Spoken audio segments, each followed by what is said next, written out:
ദൈവ തിരുനാമത്തിന് മഹത്വമുണ്ടാകട്ടെ. എവർക്കും യേശുക്രിസ്തുവിന്റെ ധന്യതിരുനാമത്തിൽ സ്നേഹവന്ദനം അറിയിക്കുന്നു. വിശുദ്ധ ബൈബിളിലെ ലൂക്കോസ് സുവിശേഷം അതിൻ്റെ 1-ാം അധ്യായം 8ഉം 9ഉം വാക്യം വായിക്കാൻ ഞാൻ ദൈവകൃപയിൽ ആശ്രയിക്കുന്നു. അവൻ കൂറിന്റെ ക്രമപ്രകാരം ദൈവസന്നിധിയിൽ പുരോഹിതനായി ശുശ്രൂഷ ചെയ്തു വരുമ്പോൾ പൗരോഹിത്യ മര്യാദ പ്രകാരം കർത്താവിന്റെ മന്ദിരത്തിൽ ചെന്ന് ധൂപം കാട്ടുവാൻ അവന് നറുക്കുവന്നു.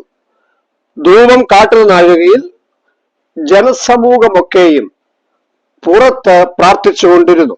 അപ്പോൾ കർത്താവിന്റെ ദൂതൻ ധൂപപീഠത്തിന്റെ വലത്തുഭാഗത്ത് നിൽക്കുന്നവനായി അവന് പ്രത്യക്ഷനായി. സക്കറിയാവെന്ന പുരോഹിതന് ദൈവത്തിന്റെ ദൂതുമായി ദൂതൻ പ്രത്യക്ഷനായ ഒരു സംഭവമാണ് വിശുദ്ധ വേദപുസ്തകത്തിൽ നിന്ന് ഞാൻ വായിച്ച് കേൾപ്പിച്ചത്. സക്കറിയാവ് അവൻ ദേവാലയത്തിൽ തന്റെ ക്രമപ്രകാരം ധൂപം കാട്ടുവാനായി ആലയത്തിൽ അകത്തു ചെന്ന് ധൂപം കാട്ടിക്കൊണ്ടിരിക്കുമ്പോൾ അത് തന്റെ സൗരഭ്യവാസന മുകളിലേക്ക് ഉയരത്തക്കവണ്ണം തന്റെ പ്രാർത്ഥനയാകുന്ന ധൂപം ദൈവസന്നിധിയിൽ ഉയർത്തുന്ന സമയത്ത് നാം വായിച്ചു കേട്ടത് ഇങ്ങനെയാണ്: ഈ സമയത്ത് ജനമൊക്കെയും പുറത്ത് പ്രാർത്ഥിച്ചുകൊണ്ടിരുന്നു. പ്രിയമുള്ളവരെ, അകത്തും പുറത്തും പ്രാർത്ഥന നടക്കുകയാണ്.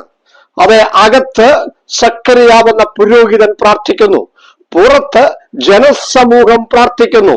ഈ അകത്തും പുറത്തുമുള്ള പ്രാർത്ഥന നടക്കുന്ന സമയത്ത് ദൈവത്തിന്റെ ദൂതൻ തന്റെ ദൂതുമായി അവിടേക്ക് കടന്നു വന്ന് അവർക്ക് പ്രത്യക്ഷനായി. പ്രിയമുള്ളവരെ, നാം ഈ വചനം വായിക്കുമ്പോൾ അകത്തും പുറത്തുമുള്ള പ്രാർത്ഥന ദൈവം എന്നിൽ നിന്നും നിങ്ങളിൽ നിന്നും പ്രതീക്ഷിക്കുന്നു എന്ന ഒരു ദൂത് നിങ്ങളുമായി ഷെയർ ചെയ്യുവാൻ ഞാൻ ആഗ്രഹിക്കുകയാണ്.